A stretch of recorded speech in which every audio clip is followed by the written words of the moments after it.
हामी राजनीतिक निकास दिन सकिन्छ भन्ने मेरो ठम्मै हो।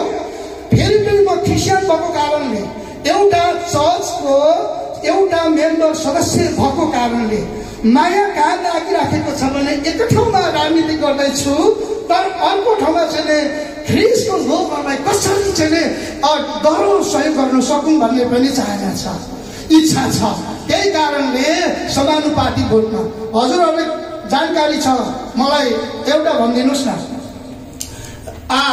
नेपालको कोही मान्छेले 30 लाख क्रिस्चियन छ भन्यो, कसैले 12 लाख छ भन्यो, कसैले कति लाख भन्यो, तर तथ्याङ्कले कति छ भन्यो? 6 लाख। तथ्याङ्कले 6 लाख 7 लाख भनिदियो। 6 लाख क्रिस्चियनले मात्रै एउटा समानुपातिकमा भोट हाल्यो भने 8 जना सांसद पठाउन सकिन्छ, राइट? 8 जना सांसद पठाउन सकिन्छ।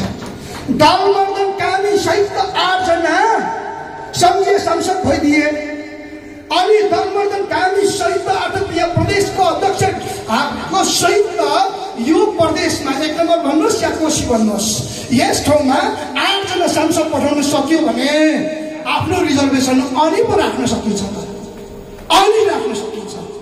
त्यसले गर्दाखेरि त्यो उद्देश्य लक्ष्य सहित अगाडि जाउँ भन्दै फेरि पनि शुभकामना भन्न चाहन्छु, फेरि पनि बधाई भन्न चाहन्छु। र अघि एउटा कुरा सुन्दै थिएँ, क्रिस्चियनहरूले राजनीति गर्नु हुँदैन अरे, होइन, फेरि बाइबलमा धेरै ठाउँ राजनीति गर्नुपर्छ। यो दुइटै कुरा होइन, यो दुइटै कुरा होइन।